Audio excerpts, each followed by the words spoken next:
right now we receive a lot of contradicting signals from the side of, let's say, lawmakers and regulatory authorities, and it's really difficult to start launching new products when you don't really know what rules apply to you. You're listening to The Influencers Digital Transformation, a Hogan Lovells podcast exploring how technology is reshaping industries, regulation, and the practice of law. Each episode features conversations with leaders driving change, offering insights to help you navigate innovation with confidence. This is Season 4. Hello, everybody, and welcome to another edition of The Influencers, our podcast conversations on digital transformation and law. I'm Leo von Gerlach, and with me today is Ania Helseth, Policy Manager for EU Affairs for AI, Media and IP at Meta. That is Facebook's and Instagram's great social media parent company. And that is very certainly an extremely exciting position, in particular at times of intense discussion about the right calibration of AI, how it interacts with media and platform regulation overall, but in particular in Europe. So Ania, it's great to have you. Thank you so much, Leo, for having me here. Really great time to have this discussion. Absolutely. And perhaps let's dive right into it. Tell me about your role at Meta in Brussels. What's your focus in general and during these days in particular? Yes, so my role at Meta is I am part of the policy team in Brussels, which means basically that I am, as part of my team, in the center of various regulatory ideas and initiatives that the European Union is putting forward in space of digital and other issues that affect the company and broader sector, of course. Brussels is extremely vibrant environment in terms of lawmaking. We, of course, are seat for the European Commission. We have European Parliament and the Council here. So that's, in our view, the center where it all happens in terms of lawmaking for EU member states. So it's really exciting place to be. And my role here is to obviously focus and assist the company in terms of building our position on various issues around AI, but also around IP, media regulation. There's plenty of initiatives the Commission is putting forward, and obviously companies, including Meta, are asked to put forward some of their positions, recommendations, and of course provide consultation response and things like this. So that's my everyday job. Well, sounds very exciting. And Meta obviously being a very big, huge organization, just some more light on where do you sit in this big organization, how it fits in, how strong aligned you are, how local you are. So how is the bigger organism looking in relation to what you are doing? Yeah, so of course, by now it's a large company. It is definitely many different teams that we interact, but here we are talking about policy team. Policy team is an org that deals with various regulatory initiatives that are not yet a law in place that we need to be compliant with, but it's being built. Policy team, of course, has Brussels component, very important part where I am sitting, but also has number of offices across Europe and across the whole world. So we basically have colleagues working on similar issues, but in Australia and Singapore and of course in the US. And the whole team is aligning together through various, what we like to call cross-functional effort, XFN meetings, where we try to align on the common position on those issues, which are, frankly speaking, very global. So that's also important for us to note that when we discuss Europe here, most companies are operating in this global framework. So we are trying, of course, make sure that those laws are as aligned with each other as possible. Absolutely. In particular, in these just so extremely volatile areas of AI regulation, media regulation, and how they relate to one another, and Europe being one of those hotspots. And just going into the meat of public affairs in this area, there has been a lot of talk about the EU's code of practice for generative AI in particular. Meta has taken a position in that.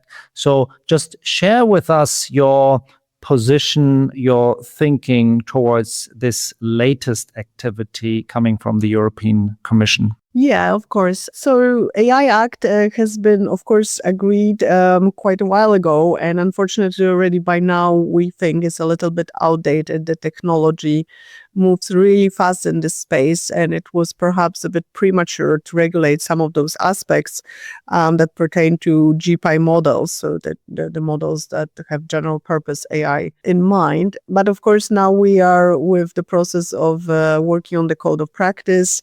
This process is far from finished, so I'm afraid I can't even share our position here because we're still waiting for the final draft coming from both the chairs that convene us in this working groups on the code of practice and that are supporting the AI office, the European Commission, in building this code of practice. I would say, and it's no secret as it was many different reporting about it in various media reports on various platforms, etc.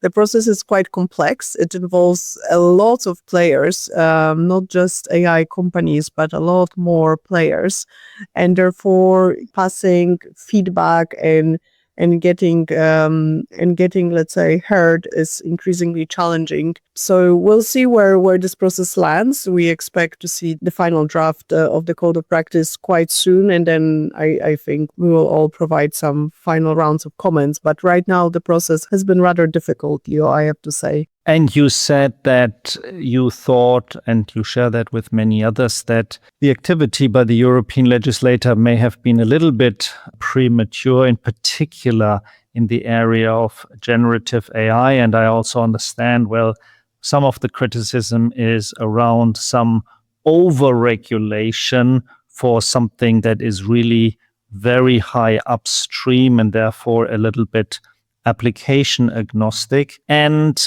that seems to be something that I understand resonates more and more with the European Commission. We have now seen the AI contingent action plan in April. And one of the action items, as I understand it, is deregulation, something perhaps new coming from the European Union. Do you think they have kind of corresponding to your requests, or how do you rate this new tone? Yeah, so of course, it's not just Meta, it's the whole industry, and moreover, European companies were speaking quite clearly and loudly, I would say, to the European Commission and to the member states that Europe perhaps over-pivoted in terms of regulating tech sector. I think we are facing numerous regulatory frameworks. I think we counted it's over 270 regulators, 100 plus regulations, over 70 new pieces of EU digital legislation that has been adopted only since 2019. That's not a very business-friendly environment, of course. That's also very regulatory unpredictable environment. We are now in this quite special moment where the AI is really picking up speed, and Europe definitely has a big role to play here. All the regions are competing who will provide the best solutions, who will tap into the potential of AI.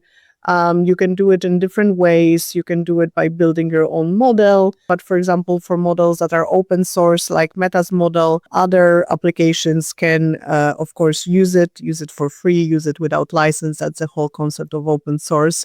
So there's a huge kind of opportunity right now, economic opportunity with AI that Europe should focus on.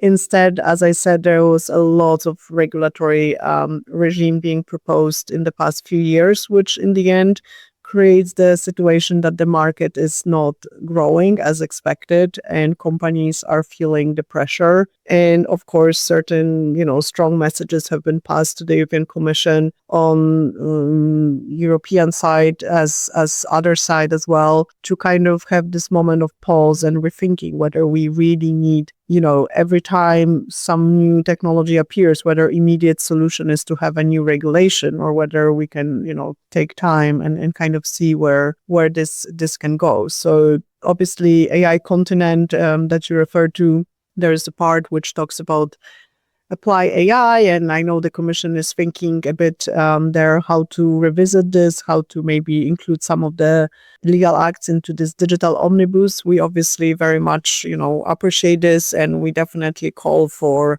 AI Act being part of it somehow as well. This is the core legislation that we think is a little bit misaligned with where the technology is right now. Well, that makes sense. So you're saying there is too much, too fast.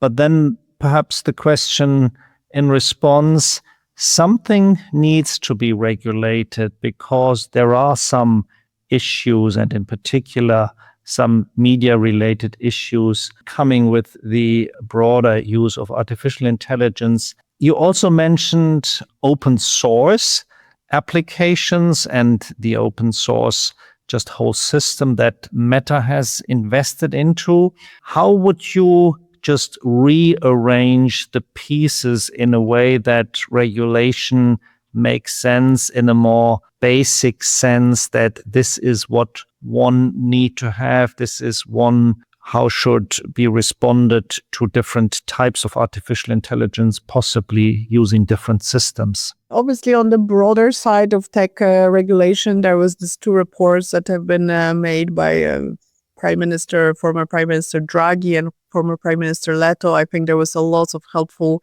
recommendations. Draghi's report conclusion was that heavy rules are killing our companies. So basically, his recommendation in the report, was quite clear, like to the European Commission, reflect, pause, and perhaps remove some laws that you pass very quickly.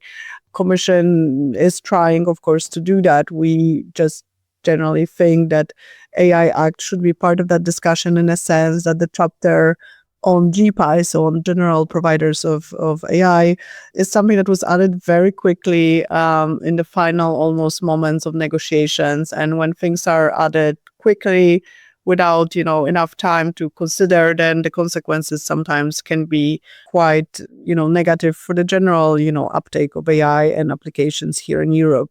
So I would say the tech sector is not arguing that there shouldn't be any rules in place. It just sounds like you shouldn't just, take everything and kind of try to see, okay, how else can we include this company or that company into this regulatory framework? It should be based really on the need. If there is a need for regulatory action, then that should be taken. But here there was clearly a little bit of political pressure, a little bit of time pressure, I think, to close the negotiations. And there we are. And obviously, if you look at other regimes in other parts of the world, their legal frameworks are much more permissible, which doesn't mean that there is something really bad happening in those legal frameworks. So I just think it's a reflection that the Commission is coming now to, that this very heavy regulatory approach ultimately doesn't benefit mainly European companies, and the market suffers. Yeah, absolutely.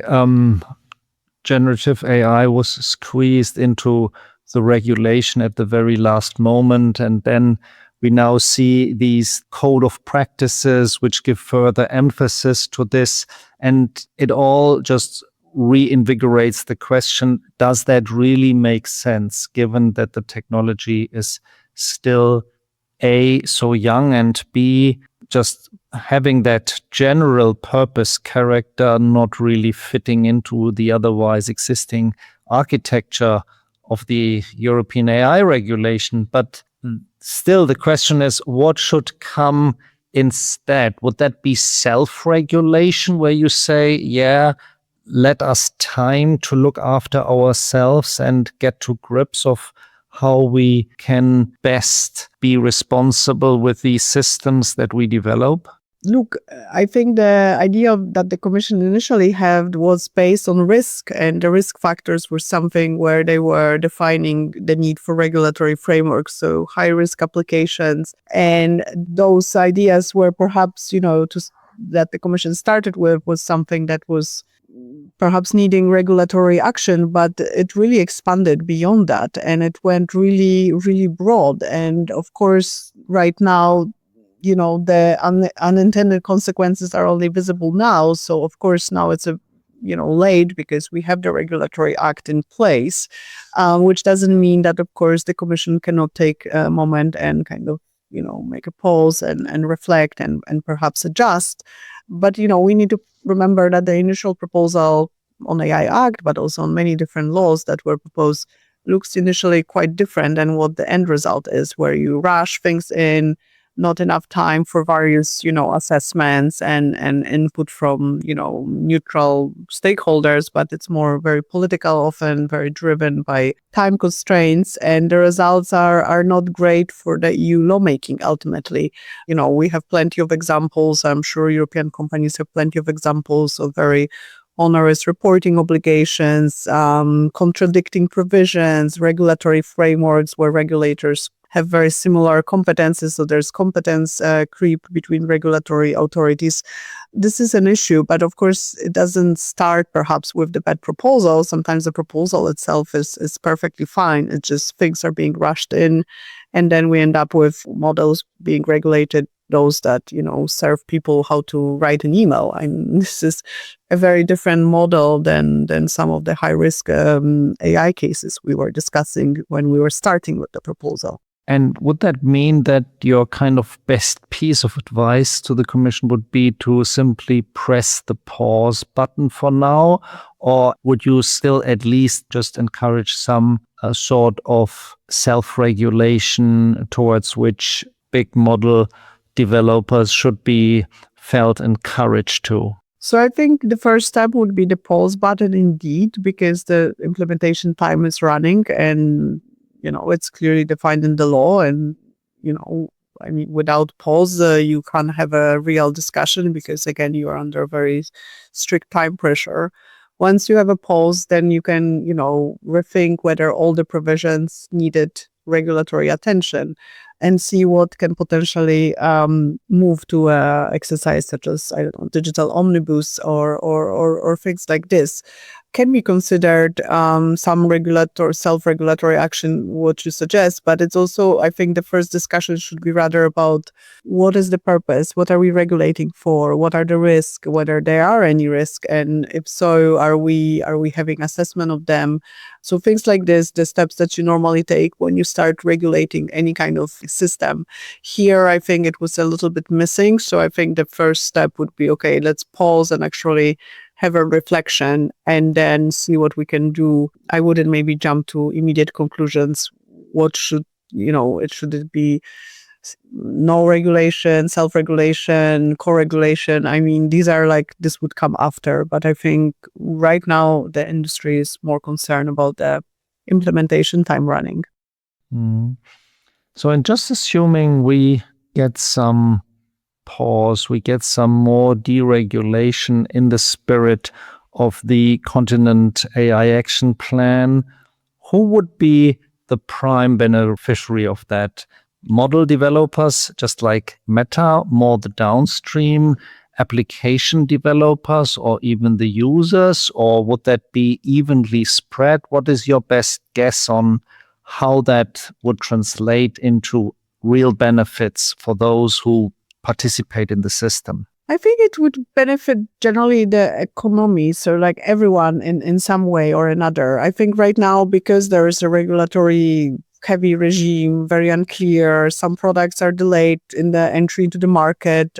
We heard about it. So consumers are probably unhappy because they don't get the same services that other regions get. If you are not launching the models, then applications developers cannot work on your models. If you open source, of course, to develop their own, ideas, solutions. Not everyone immediately can go and scale up to build their own model, but you can, of course, adapt and fine-tune open source model to your own needs. And that's already a great part of the development here in Europe. Of course, for us, having some kind of stability, but also regulatory certainty is really important, right? Right now, we receive a lot of contradicting signals from the side of, let's say, lawmakers and regulatory authorities, and it's really difficult to start launching new products when you don't really know what rules apply to you. You don't know how the code of practice that you refer to will take shape.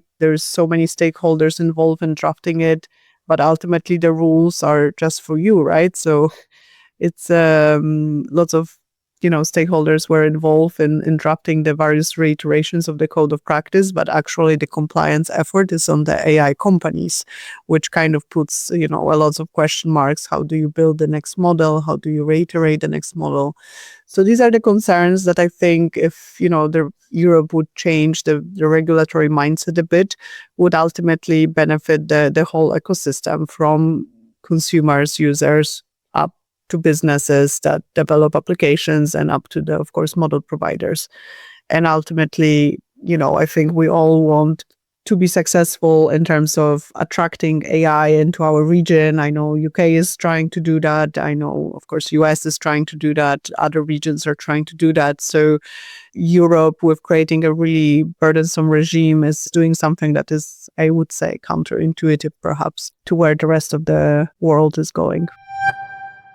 Fascinating speaking with you and your perspective on generative AI and how much or how less it should be regulated, and how wrong the European Commission has gotten it for the moment, and to see whether some sea change is taking place and whether that will be smaller or bigger.